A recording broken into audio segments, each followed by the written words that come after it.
Support for Colorado Today comes from Safeway, where teachers can save 5% every day. Download the Safeway app and verify your teacher status for exclusive offers and discounts.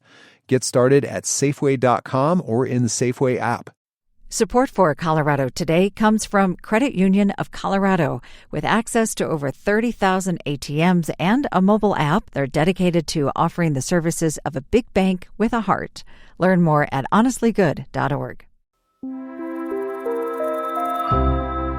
If you're still deciding on summer travel plans and have some cash to spend, this might help. A new direct flight from Denver to Rome took off for the first time last night. United will run it once daily through most of September. If Rome is a bit farther than you'd like, United plans to offer new direct flights from Denver to other cities like Buffalo, Pensacola, North Bend, and Redding, California. I'm Bazi Kanani.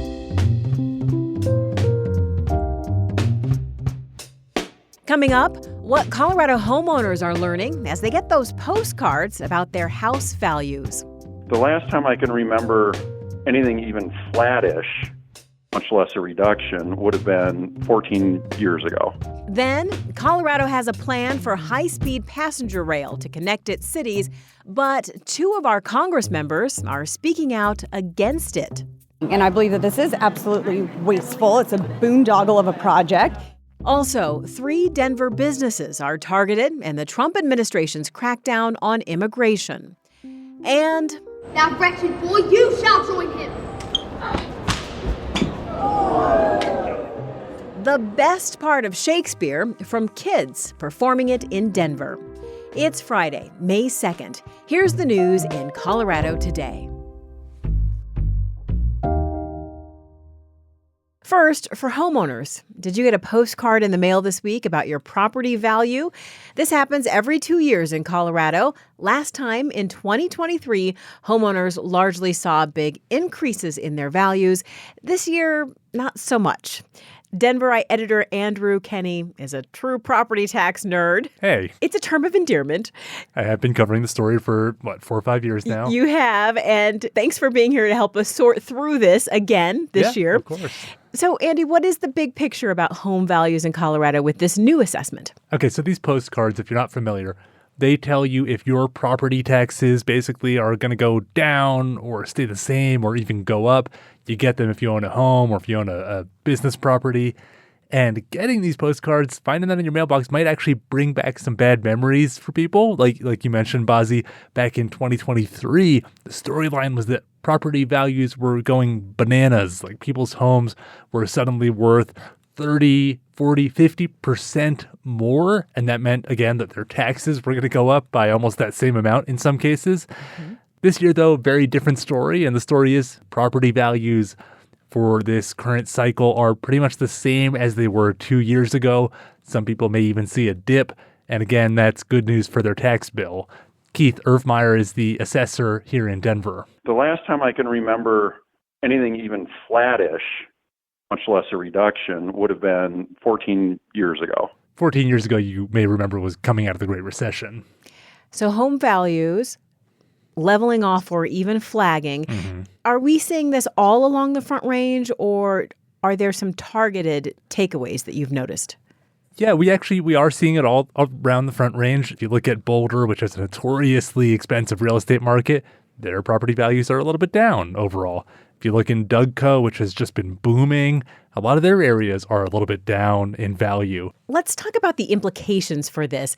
Obviously, it's not good news if you're trying to sell a home, but it might mean a smaller tax bill, right? Yeah, it could, but there is a little twist. So you might expect my property value went down, my property taxes are going to go down.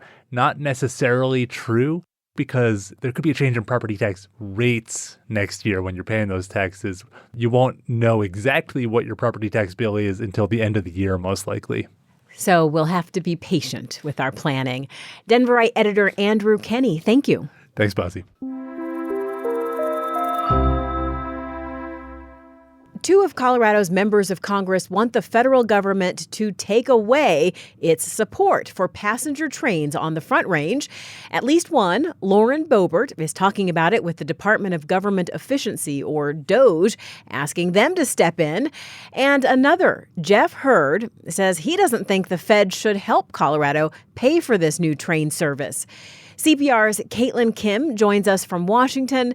Caitlin, briefly, can we just establish what is meant by Front Range Rail? Well, Bazzi, the idea is to build high-speed rail connecting Pueblo, Colorado Springs, Denver, Fort Collins, and some cities in between like Longmont and possibly Castle Rock. Colorado is expected to grow by millions in the coming decades, especially along the Front Range, and passenger rail is one idea to keep I-25 from getting even more congested and help keep emissions down. Right now, it looks like stops to Boulder and Longmont, the northern spur of this rail line, could happen by the end of this decade. This is a transportation project within Colorado. What role does the federal government have in bringing Front Range Rail to fruition? Money, or at least that's what Boebert and Hurd are worried about.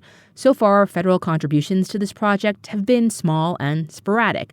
The state did get $66 million last fall to help freight train service northwest of Denver. State officials hope the improvements there will also eventually benefit passenger rail down the road. Normally, we would expect our Congress members to go to Washington and bring back investment to our state. Why do Boebert and Hurd not want that to happen in this specific case? Well, Boebert asked DOGE to pull any money that's been given and start an inquiry into it. I asked her about this as I caught her after a House vote and, we were walking down the Capitol steps. And I believe that this is absolutely wasteful. It's a boondoggle of a project. Boebert says if Colorado wants it, Colorado should pay for it. And so if this is something that Governor Polis wants to do, then have at it, talk to the state legislature there, but the federal government has no business in that. Meanwhile, Hurd called the idea a, quote, vanity project. He said rural Colorado wants investments in other things like bridges, interstates, and water. There hasn't really been much federal investment yet in this Front Range Rail project. And if that money does become available, it sounds like Hurd and Boebert would like it spent in other ways. Does this project have much of an impact on their districts? Boebert represents a lot of the Eastern Plains, and Hurd represents Pueblo and much of the Western Slope. It impacts both of their districts in little ways, right? Like Pueblo is on the train line and in Hurd's district. Hurd's been focused on what it would mean for taxpayers in the more rural parts of his district, but, I would note that Pueblo has been supportive of the rail project and actually approved a passenger rail station to serve both Amtrak and a future Front Range passenger line earlier this year. Boebert, as you mentioned, does mostly represent the Eastern Plains and Northwest Colorado, but her district also includes Douglas County. And she said in her letter to DOGE that, quote, leaders and constituents in Douglas County have concerns about the price tag and how it would affect their, quote, quality of life, unquote. She also brought up concerns that eminent domain, that's when a government would take private property for use for a public service or a public good. She's worried that will be used down the line for this project. What does Governor Polis have to say about this face-off with the state's own members of Congress? Well, Polis's office told me there are no federal funds planned for the construction of Front Range passenger rail. And they also noted there are no plans to use eminent domain. Polis's office is working with local governments to make this project as inexpensive as possible, in part by repurposing freight lines that aren't used as much. And they're focused on places where there's broad community support. So I think if a place like Douglas County doesn't want a rail stop there probably won't be one. Caitlin Kim, thank you. You're welcome.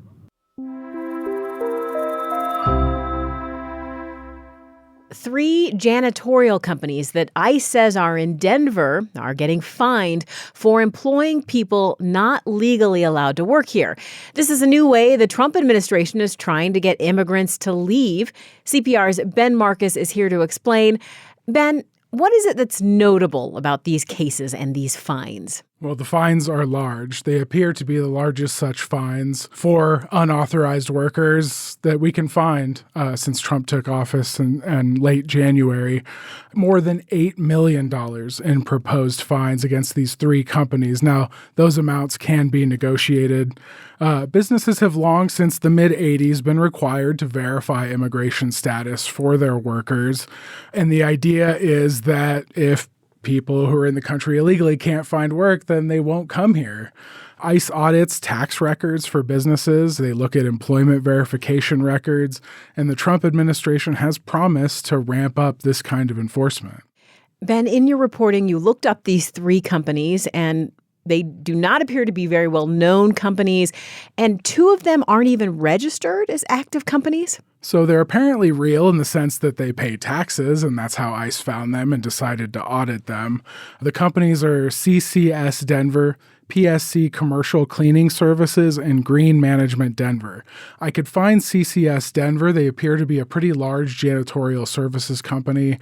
I called them and asked for comment. They would not make anybody available. The other two companies, though, I could not find any record that they have business licenses in Colorado. I couldn't find anybody who could comment for the story. And the problem is ICE routinely refuses to comment for stories we do anyway, so I can't question them about who they are and what business they do. How much of the administration's strategy on immigration is this likely to be, this focus on and fining of employers? So in the first Trump administration, they made this a major focus. They went from 5,000 some odd audits like this to in 2018 to 6,000 some odd audits in 2019. And then they had a target for 15,000 audits in 2020, but they were upended by the global pandemic. In December, before Trump took office, his now border czar, Tom Homan, said that he wanted to increase this kind of enforcement at workplaces by 400%. It is notable that a Republican president would take on the business community like this, though. The Chamber of Commerce in the past has opposed efforts to fine businesses for this type of thing. It also exposes that there's this shadow labor market that exists pretty much everywhere in the U.S., and going after even people who aren't authorized to work will cause downstream effects on the cost of labor, the availability of labor in the Denver area. Another question about how Trump's policies will impact the economy. CPR's Ben Marcus. Thank you. Thank you. For a moment of levity going into the weekend, prithee, hark back to the days of yore when thy tutor didst enjoin thee to read the words of Shakespeare. Maybe it wasn't your favorite, but you might feel differently if your first exposure to Shakespeare was like Ben and Noah's. We're really happy. We've done this a lot. So They're among a group of 4th and 5th graders from Denver's Holme Elementary. Act 3, Scene 3 of the Scottish play. That's the play Macbeth they're talking about. You may remember it's a pretty serious drama about an insecure king. Macbeth hires 2 murderers to go and murder Banquo and his son, Leonce. Ben and Noah just performed along with thousands of other students in crushed velvet, lacy collars, and round floppy hats at the Denver Public Schools' annual Shakespeare Festival on the lawn of the downtown theater complex. And we fight. Macbeth, I get killed. Wooden swords are the best part for some kids. That wretched boy, you shall join him. But there's a bigger battle won, according to teachers like Carl Horace. Often throughout the year, you're telling students to be quiet and listen up. But in this time, you're saying, be louder, be more dramatic, get more upset in this scene. It just builds tons of confidence for these kids. You came between us. I think our play went great. We got every line down. We didn't have any mistakes.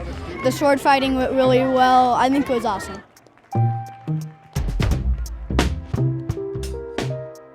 I do wish thee a most joyful and peaceful weekend. Reporting for today's show also came from CPR's Haley May. Enjoy the warm weather this weekend and tell a friend about Colorado Today. I'm Bazi Kanani. This is CPR News.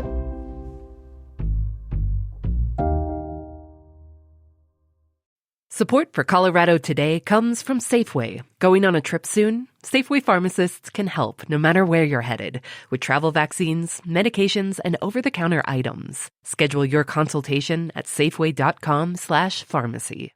Support for Colorado Today comes from Credit Union of Colorado. With access to over 30,000 ATMs and a mobile app, they're dedicated to offering the services of a big bank with a heart. Learn more at honestlygood.org.